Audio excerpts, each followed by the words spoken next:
brisé.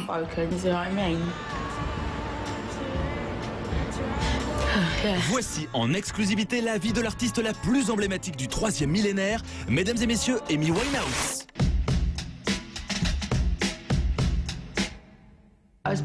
Je suis née à Southgate, dans le nord de Londres. J'habitais dans la même rue que ma grand-mère. J'ai fait tout ce qu'un enfant fait, comme aller à l'école, par exemple. Je n'étais pas plus perturbatrice qu'un autre enfant. J'étais une gentille gamine. J'aimais vraiment bien l'école. J'aimais bien apprendre.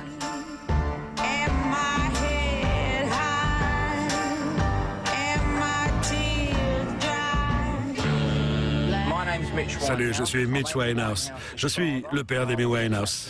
Et je suis chauffeur de taxi. Oh, depuis bien trop longtemps déjà.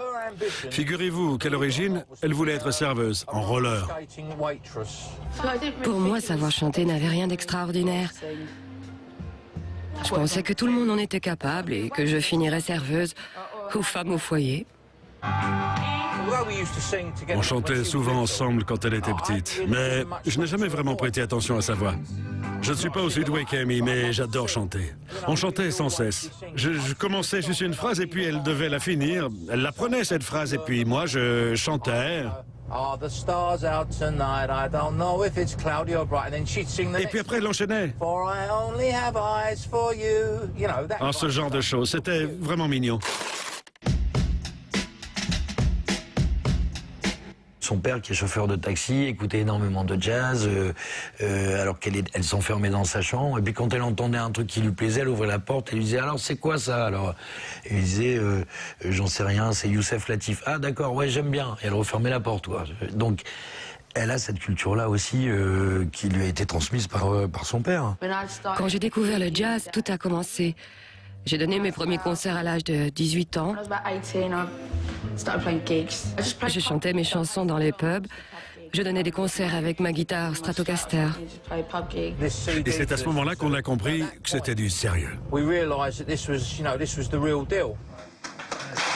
2002, elle n'a pas 20 ans, mais elle parvient simplement, en envoyant une démo, à séduire le label Island. Le premier contrat est signé.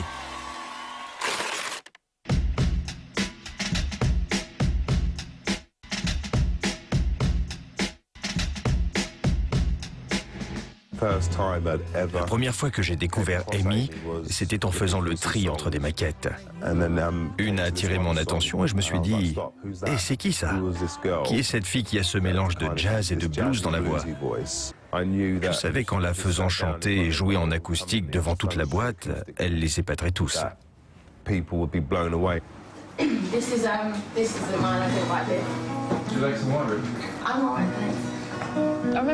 Ça a été comme une présentation officielle.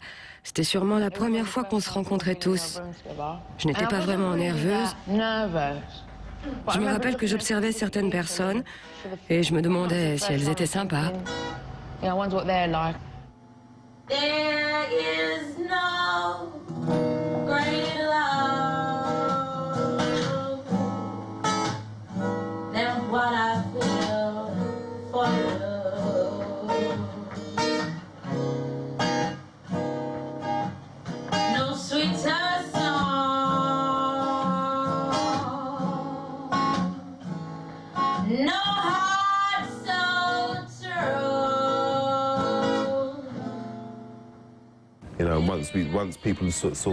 À partir de ce moment-là, on a compris à quel genre d'artiste on avait affaire.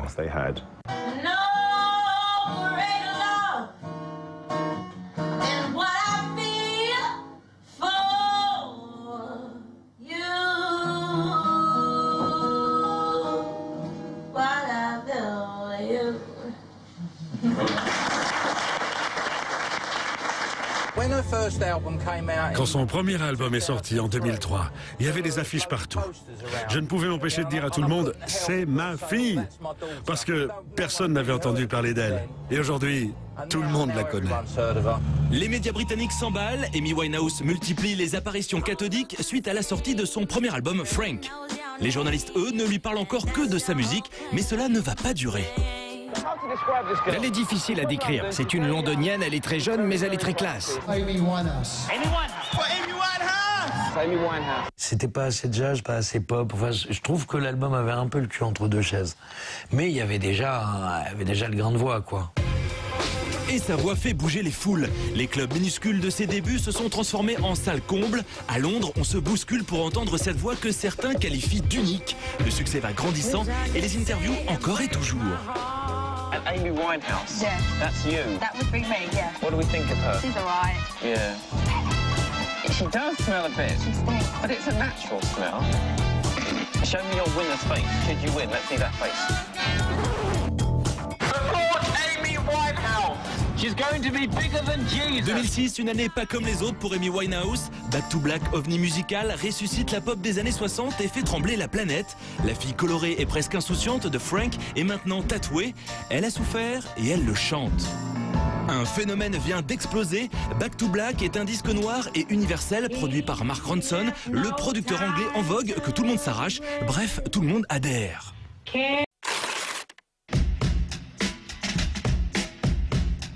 Écoutez, la première fois que je l'ai entendue, je ne savais pas que c'était elle. Et j'ai trouvé la voix jolie. Et j'ai appuyé sur mon iPod, c'était un mix fait par Michel Gaubert. Et j'ai vu que c'était elle. Et j'avais aimé la voix, mais je ne savais pas que c'était elle. Moi, mon premier souvenir d'Amy Winehouse, c'est Nicolas Nguebout, un pigiste qui m'appelle en me disant le disque d'Amy, ah. La première fois que je l'ai vue, c'était au Midem à Cannes. J'étais avec mon père qui a 63 ans et ma fille qui a 12 ans. Et les deux ont adoré. Et pour des raisons complètement différentes. On a l'impression que les bandes ont été enregistrées en 60 et qu'elles ont été remixées maintenant. Mon père, parce que ça rappelle le son des années 50-60 et ce côté un peu vintage patiné. Et ma fille, parce qu'il y a des gimmicks évidents qui sont un peu les recettes de la pop d'aujourd'hui. J'ai eu un coup de fil, un message sur mon répondeur d'une mamie de 84 ans qui habite le sud de la France, qui habite Nice, et qui me remerciait 1000 fois de lui avoir appris des choses sur son idole, qui demandait s'il y avait un fan club Amy Winehouse en France, parce qu'elle adorait cette chanteuse et que ça faisait des années qu'elle n'avait pas entendu une voix pareille.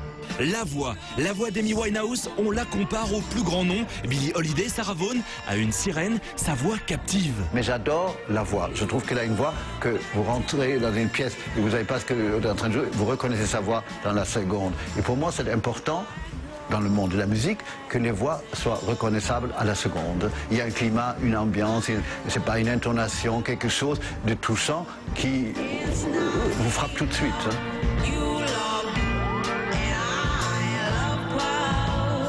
Amy Winehouse, c'est la nouvelle chanteuse star, voilà, c'est la voix, The Voice. Il est rare d'entendre des albums de ce type. Je me suis acheté les disques et j'ai découvert que cette femme a une voix et une présence incroyable. Elle a non seulement le talent, mais elle a aussi l'attitude. C'est ce qui fait que les gens fascinent. Hein. Sa voix déclenche des choses chez les gens.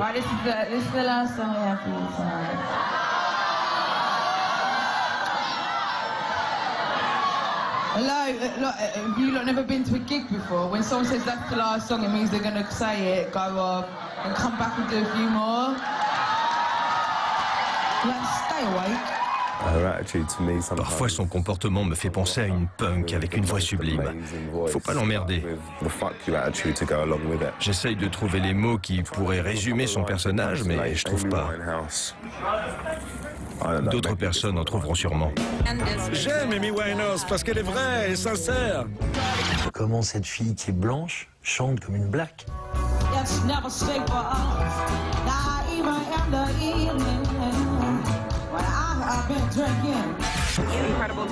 Voir une jeune blanche avec une telle voix est impressionnant. Au départ, quand j'ai entendu, je m'attendais pas à avoir une blanche. Je n'aime pas, j'adore Amy Winehouse. C'est la première fois en 10 ans que j'entends une voix aussi unique. Ma fille vient de s'y mettre.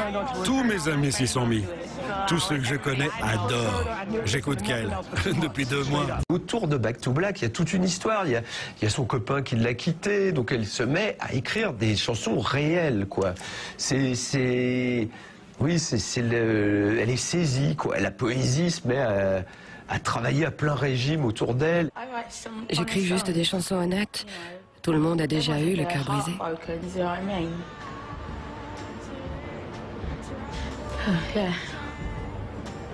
You know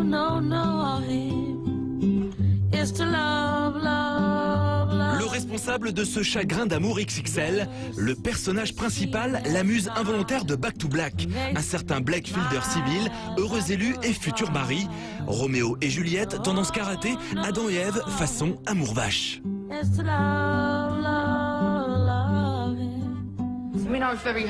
J'ai vraiment souffert et j'avais besoin de tirer quelque chose de positif de cette histoire négative.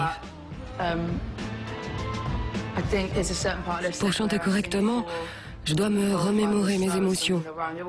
Je finis toujours avec les larmes aux yeux. J'ai le droit de pleurer. C'est une chanson vraiment personnelle.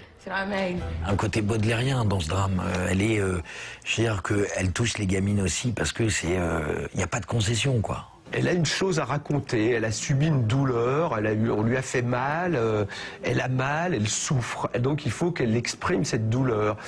Et son écriture est très moderne, quoi, géniale. On sent que c'est des filles qui font pas ça pour rire, quoi. Que c'est un engagement complet, total, jusqu'au boutiste. C'est totalement autobiographique. Je parle des choses qui ont lieu. J'étais dans un rapport de couple qui... Ce n'était pas un jeu, je ne sais pas comment l'expliquer. C'est-à-dire que le fond des textes va avec sa manière de chanter. C'est-à-dire qu'à un moment donné, dans le chant, elle lâche tout, elle va jusqu'au bout et elle abandonne complètement. Dans les textes, c'est pareil. J'aime écrire sur les dynamiques entre deux personnes, que ce soit entre une fille et son mec, ou un homme et son chien. Moi et mon père, ces dynamiques-là, les rapports humains. Je crois qu'à l'époque, notre relation était... On s'aimait vraiment, mais à l'époque, c'était... Ce n'était pas le bon moment pour nous. Voilà, c'est un truc qui est d'une violence, mais en même temps assez... bon, c'est assez littéraire. Les gens s'y trompent, se plantent pas sur l'émotion. Moi, je pense que le public ne s'est jamais planté sur l'émotion. Après, sur la qualité, c'est un autre débat. Mais autrement, Piaf, ou des Piaf, des Hallyday, des Montand, des gens qui ont fait des carrières comme ça, ou évidemment aux États-Unis, en Angleterre, la pléthore, ces gens-là auraient pas percé. C'est des destins, quoi. J'ai senti la présence d'un nouveau talent, d'un esprit, d'une vraie artiste, d'une soliste, un mot absurde, mais une chanteuse que tout d'un coup, c'est pas un groupe, c'est machin, c'est elle, c'est une personne. Hein. En avril, j'ai senti qu'elle exploserait. La réputation d'Amy Winehouse a traversé la Manche. En France, les médias et les VIP attendent impatiemment la chanteuse dont tout le monde parle. Et c'est lors d'un concert privé pour fêter les 5 ans de AZ, son label hexagonal, qu'elle monte sur scène pour jouer son premier concert en France, à Bobino le 28 juin 2007, un concert qui va déclencher beaucoup de choses. C'était la seule occasion pour nous, qui avions craqué sur cette artiste, de la voir en live, micro à la main, et de voir ce qu'elle avait vraiment dans le ventre. Si c'était pas un produit bien léché, bien fabriqué, si vraiment sur scène, elle avait cette voix qui nous prenait tous aux tripes. Donc évidemment qu'on a tous couru à la soirée. On s'est même battus pour y aller. Et puis les lumières s'éteignent et elle arrive sur scène. Et forcément, silence religieux. Mais silence religieux. C'est une petite chose qui arrive sur scène, une espèce de Betty Boop perché sur des talons qui débarque avec une choucroute sur la tête. Juste un micro, et le micro même pas près de la bouche. Et là on se dit c'est pour de vrai. C'était l'artiste que tout le monde avait envie de voir, dont on parlait déjà énormément en Angleterre. Et j'ai eu la chance qu'elle vienne, parce que jusque la veille, j'étais pas sûr qu'elle prenne l'avion. Mais elle est venue, elle a fait, je crois, un des meilleurs concerts qu'elle ait jamais fait en Europe.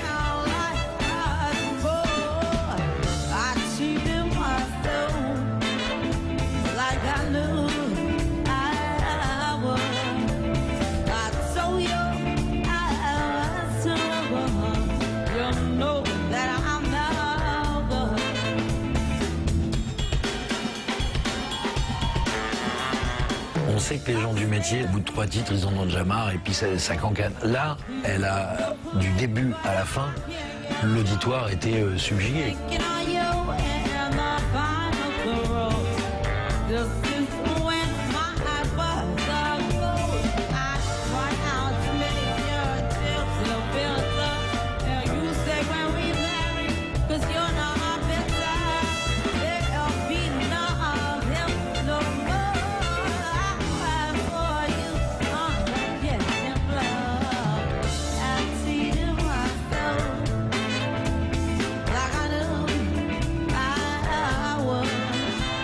c'est vrai que sa présence, ces deux choristes blagues qui sont géniaux, cette intimité qui est créée sur la scène, fait que, bon, on est pris direct dans cette histoire.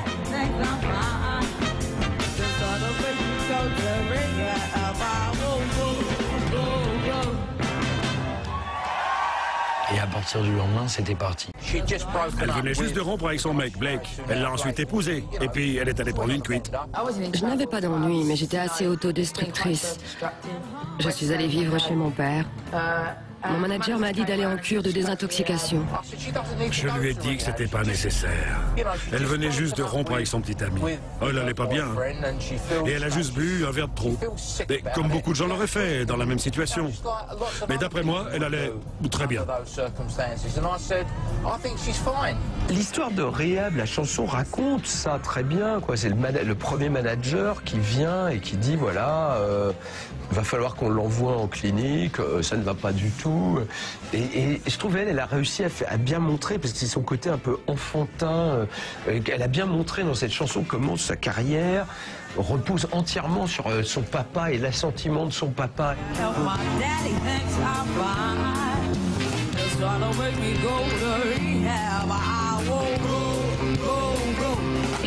J'avais juste besoin d'aller me reposer chez mon père, mais pas d'aller en cure de désintoxication. C'était la solution de facilité. Quand son single Rehab est sorti, il parlait bien évidemment de ce jour-là.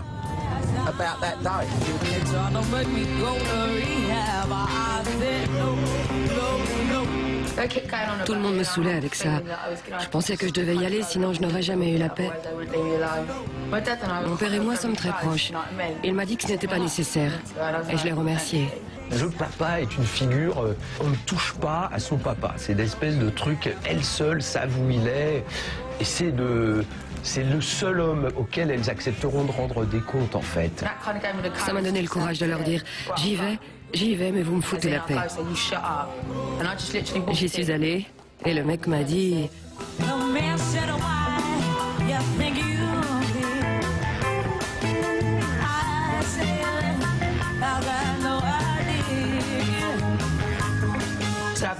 Je lui ai dit que je buvais trop. J'ai ajouté que personne ne m'avait forcé à venir ici, que je venais de me séparer de mon mec et que c'était de ma faute. Que mon mec ne se rendait pas compte de tout, mais que quand il l'apprendrait...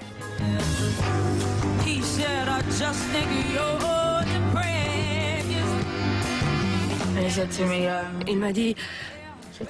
Vous n'êtes pas alcoolique, vous êtes dépressive. Je l'ai remercié de m'avoir écouté. Je ne suis restée que 10 minutes.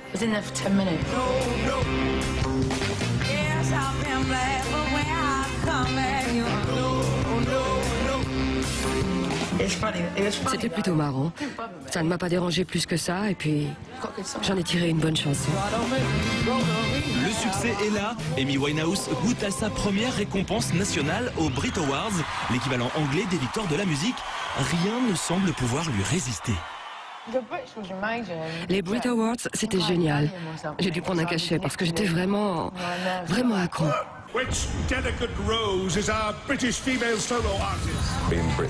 Sa nomination aux Brit Awards marquait un nouveau pas dans sa carrière.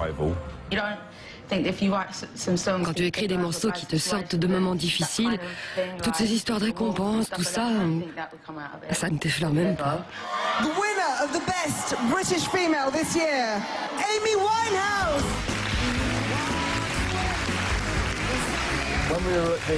Quand elle a remporté le Brit Award à la cérémonie, ça a été un énorme moment de bonheur pour moi. C'est pas important d'obtenir un prix, juste histoire d'être récompensée. Quand elle a reçu ce prix, elle s'est rendue compte qu'il reflétait son œuvre. Thank you. Worked very hard. I've had a lot of help. Everyone at Universal Island. Je suis fière de cet album qui raconte cette mauvaise passe de ma vie. C'est le début et la fin pour moi. Elle est très terre à terre.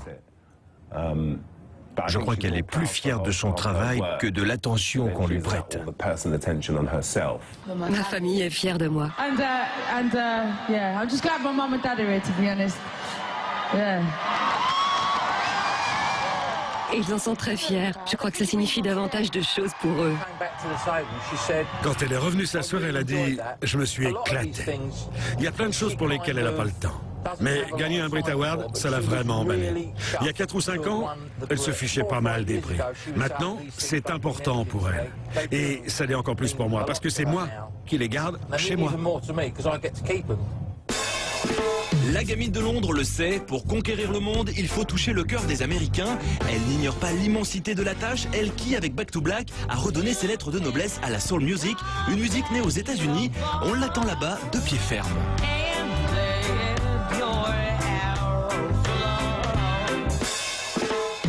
Amy Winehouse enchaîne les dates en Amérique du Nord, club, salle, festival, avion après avion, elle traverse le pays, chante, marque des points. New York, réputée pour son public à la critique sévère, tombe sous le charme en une soirée. Une nouvelle victoire, une nouvelle étape.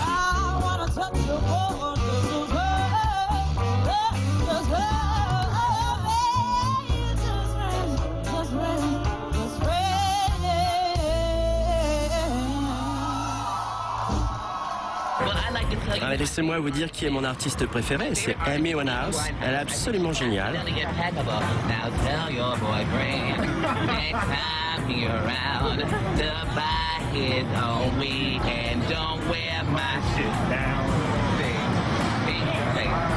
C'était énorme, une tuerie. Génial. Elle aurait dû jouer plus longtemps. Oh, c'était bien, c'était génial, ouais.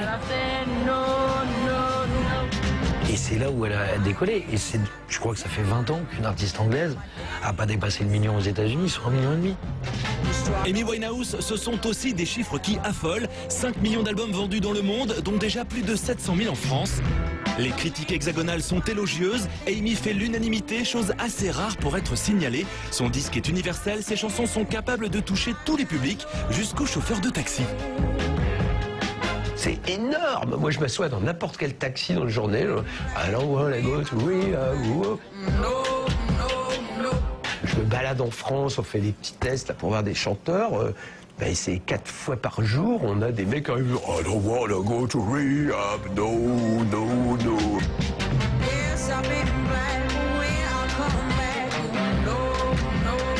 C'est ce qu'on appelle un énorme succès populaire. Aux ventes de Noël, on se tirait la bourre avec Johnny Hallyday, Florent Pagny et Christophe Maé. Donc je veux dire, ça a été la meilleure vente internationale de Noël, et avec un album qui est complètement atypique par rapport aux 3 qu'on avait en face de nous.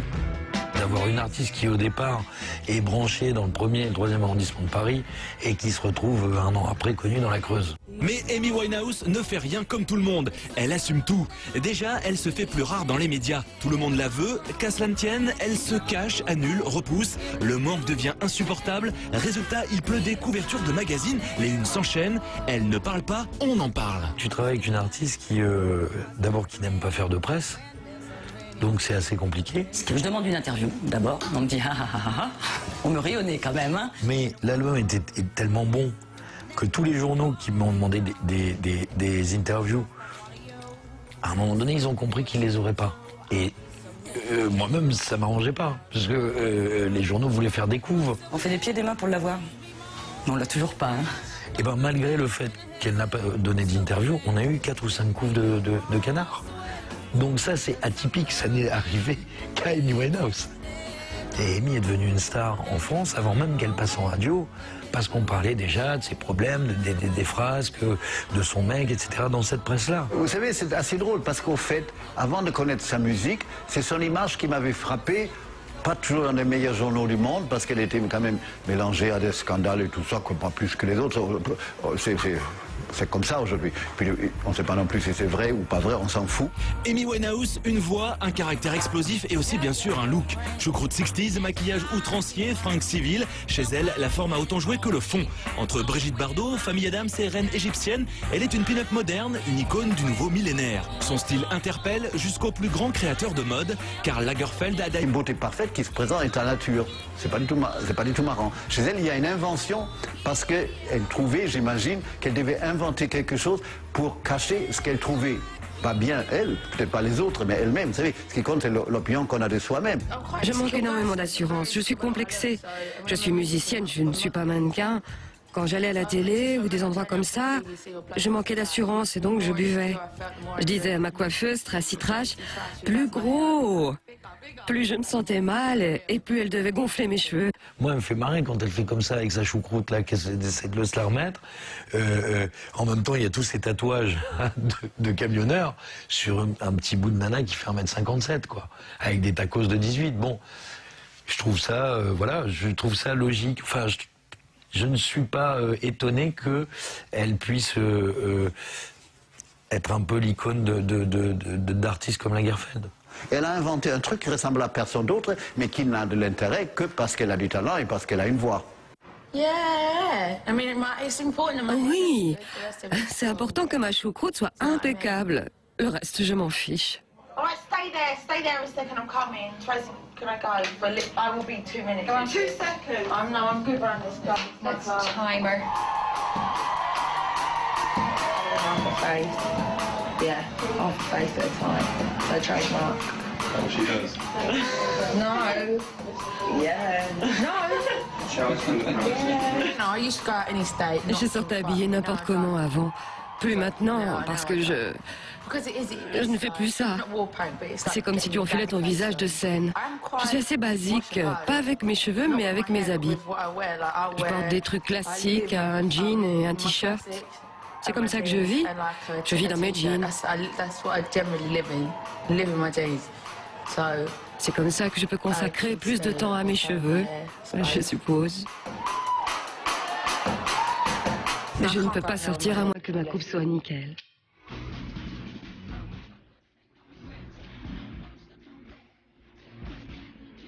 La voix d'Amy Winehouse est toujours autant saluée, mais les médias ne s'en contentent plus. Aujourd'hui, ils préfèrent aux chansons les scandales d'Amy Winehouse, les frasques d'Amy Winehouse, les déclarations d'Amy Winehouse.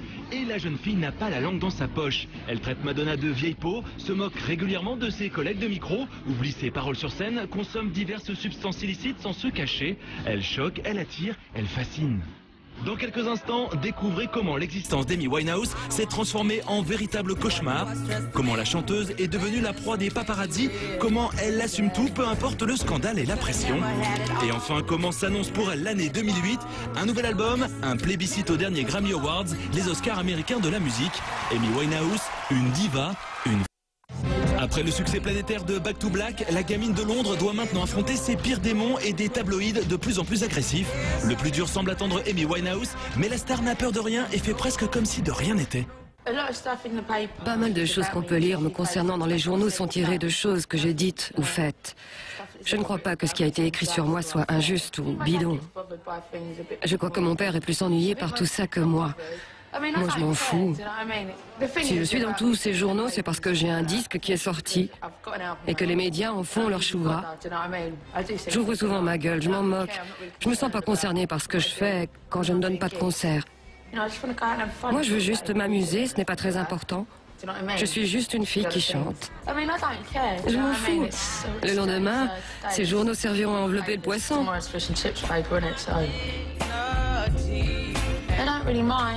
Je m'en fiche parce qu'à la base, tout ça vient de mes propres déclarations. Je ne prends rien de tout ça au sérieux. Pas de concession. Pas de... Voilà. Ce sont des artistes qui se foutent complètement du système, mais qui ne le font pas exprès. C'est pas leur problème, je dirais. Elles ont... Je pense qu'Amy Winehouse a des problèmes qui sont au-delà de tout ça. C'est une vraie nature. Elle ne joue pas. Telle qu'on la voit, je pense qu'elle est profondément comme ça. Elle est désormais devenue la cible favorite des paparazzi. La demande est énorme. Les photos de ses bagarres avec son mari Blake, aujourd'hui en prison pour une sombre histoire d'agression et de corruption, ses blessures, son rapport aux drogues, son intimité, sa vie, les magazines l'affichent partout, tout le temps. Tout est bon pour noircir des pages et vendre des exemplaires. Le vent a tourné, le choc est rude. Le déchaînement, c'est juste la dure loi du fuis-moi, je te suis, quoi. C'est-à-dire que plus elle montre qu'elle en a rien à foutre des médias, puis que c'est pas du tout son monde, et plus les gens sont accrochés, quoi. Son mari est en prison, elle est traquée par les paparazzos de tous les pays. Tout ça avec quelqu'un dont les photos valent de plus en plus d'argent, dont la tête est mise à prix, pratiquement. Parce que c'est ça la réalité du truc. C'est connu, il y a des tarifs, donc maintenant, il n'y a plus qu'à traquer la fille, parce qu'il y a le pognon est là, au bout de la photo, quoi. Et on voit des trucs sur Internet, parce que tout n'est même pas publiable. Nous, il y a des sites je sais pas, enfin, comment on peut appeler ça, mais on voit des trucs passer à vous dresser les cheveux sur la tête. Ça fait pitié, quoi. C'est pas le but. On peut pas faire grand-chose si ce n'est compatir et espérer que ça rentre dans l'ordre. C'est une diva, cette fille. On la voulait, on voulait pas ça, quoi. On voulait pas voir ça, quoi. On voulait pas la voir attendre le livreur de pizza avec une dent qui manque, le chignon qui tombe. La suite du feuilleton, c'est qu'est-ce qu'elle va faire de ça? Elle se retrouve avec deux écueils, quoi. Déjà, un succès mondial colossal, donc c'est déjà difficile à gérer, plus ses problèmes perso. Mais du coup, peut-être qu'en gérant ces problèmes perso qui ont l'air d'être plus graves à gérer que cette espèce de succès mondial, peut-être il peut y avoir une alchimie assez cool. Non, mais là, on fait pas dans la boule de cristal. Mais disons que là... alors en plus, avec son copain Doherty qui vient lui remonter le moral au milieu de la nuit... on craint le pire, hein, vraiment, on craint le pire. Franchement, on voit pas pourquoi ça changerait, là. Il paraît que récemment, ses concerts sont plutôt assez... elle est revenue et tout ça, quoi. Dans les interviews que j'ai lues d'elle, elle dit que dans 10 ans, elle voudrait être en train d'élever ses 7 enfants et faire à bouffer pour son mec. C'est-à-dire que c'est pas une histoire inventée. Elle a ce mec dans la peau. Elle a dédicacé tout son album à son mari. Elle est red dingue de son mari. Non, je pense que sa musique est faite pour durer. À la différence d'autres musiques. Elle est sincère. Et les gens se laissent entraîner par cette sincérité. Elle ne fait pas dans le faux semblant. C'est de l'émotion pure, du chagrin, de l'amour.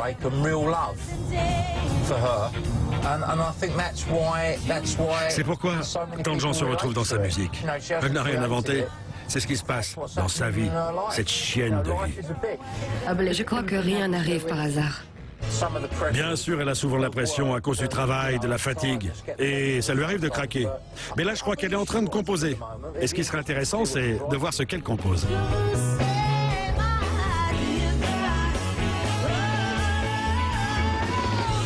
Selon moi, il est plus facile pour elle d'écrire sur des choses douloureuses. Est-ce qu'il lui faut vraiment vivre des choses horribles ou des histoires d'amour merveilleuses pour pouvoir écrire un album? Bon allez, je fais mon pronostic perso, moi je pense qu'elle va se ressaisir. C'est pas fini. D'après les infos que j'ai, elle ferait un 3e album avec Mark Ronson, donc ils se sont parlé. Voilà, et il n'est pas dit qu'elle ne refasse pas de la promo.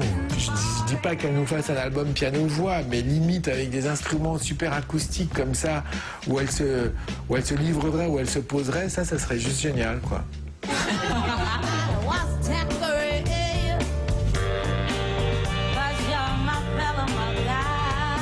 Comment va s'écrire l'avenir d'Amy Winehouse? L'année 2008 s'annonce comme charnière. Son mari en prison, les tabloïds qui la harcèlent, sa santé fragilisée, rien ne sera facile. Après une fin d'année 2007 cataclysmique, on pourrait craindre le pire, mais sa manière autobiographique de composer des morceaux, son besoin vital de ne chanter que sa vérité, sa capacité à déjouer les pièges, pourraient laisser entrevoir un futur encore plus incontournable. Amy Winehouse mérite que l'on se montre patient et sa musique vaut mieux que des flashs voleurs au coin d'une rue. Les gens aiment autant sa voix que ses textes. Alors, espérons qu'ils continueront d'aimer sa voix. Et qu'elle fasse carrière dans la musique ou pas, elle reste cette gamine adorable. On a envie de la protéger, quoi. On se dit, ça va être trop dur pour elle, faut que je la protège. T'inquiète pas, ça va s'arrêter. Les mecs ont envie de la protéger, les nanas ont envie d'être sa copine. On a envie de lui dire, ok, juste chante, quoi.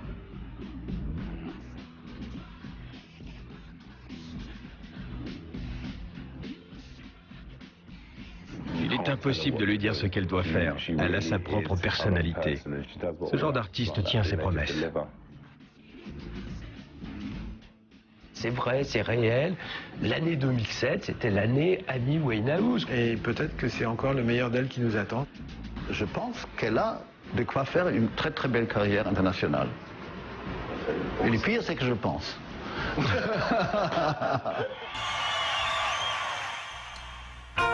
Well, sometimes I go out by myself.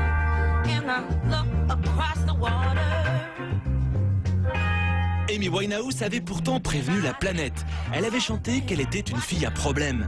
Mais en cette époque de faux semblants, d'artistes aux carrières proches du feu de paille, elle incarne la vérité dans toute sa diversité, assume ses dérives, ses paradoxes, en fait même des morceaux cultes.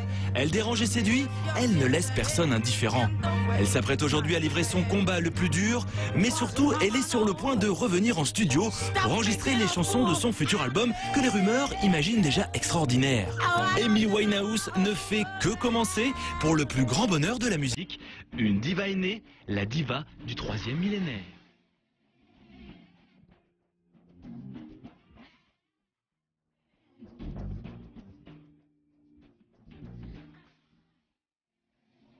La vie est courte, alors il faut en profiter. J'ai fait beaucoup d'erreurs. Je dis toujours que je ne regrette rien et que je ne m'excuse jamais. C'est vrai? C'est vrai.